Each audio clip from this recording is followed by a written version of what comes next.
जय भीम आप सभी साथियों को। आज मैं मनुस्मृति का यह है मनुस्मृति का प्राकथन पढ़ पहले प्राकथन, उसके बाद के 5, 6, 7 पेज का ये है। उसके बाद तब मनुस्मृति का अध्याय 1 शुरू होगा। तो पहले हम प्राकथन पढ़ेंगे। प्राकथन में क्या लिखा है?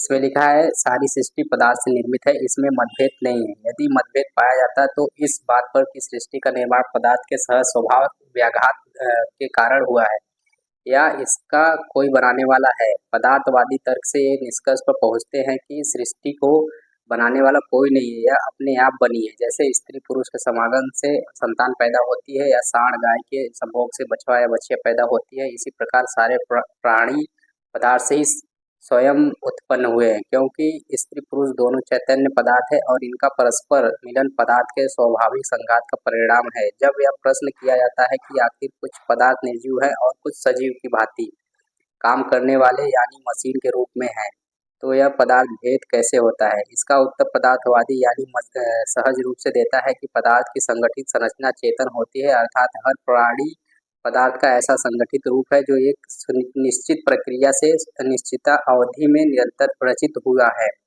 इसलिए संगठित होने के साथ साथ संरचित भी है। जबकि मशीन संगठित तो है, किंतु इसमें प्रक्रिया अवधि और निरंतरता जन्य सम्यकता नहीं है। बिना दोनों सम्यकताओं में गठन व रचना की चेतना नहीं आती। जैसे लड़का मुर्गी बछिया बछड़ा आदि पैदा करने में यह चिंतन निश्चित प्रक्रिया अपनानी पड़ती है और यह निश्चित काल तक अपनानी पड़ती है तथा इसमें निरंतरता रहती है।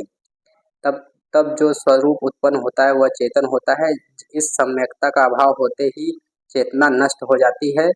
जैसे शारीरिक का कोई उत्तमांग नष्ट होते ही सम्यकता भंग हो जाती है और शरीर में चेतना नहीं रह जाती, किंतु संगठित रचना मशीन रचना में सम्यकता होने के कारण यदि किसी मशीन का कोई भी फिर लगा तो जो चलने लगेगी, यानी इसमें अवधि न निरंतर जन्य रचना की सम्यकता नहीं है।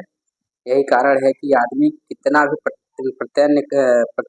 प्रयत्न करे, किंतु एक दिन में तो बच्चा पैदा नहीं कर सकता, किंतु यदि वह चाहे तो 1 मोटर की जगह 10 मोटर उतने ही समय में बना सकता है, क्योंकि इसमें अवधि की सम्यकता नहीं है। इस प्रकार पदार्थवादी चैतन्य और जड़ पदार्थ का विवरण देते हैं। आज ये चैप्टर हो गया, कल से दूसरा करेंगे। जय भीम आप सभी साथियों को।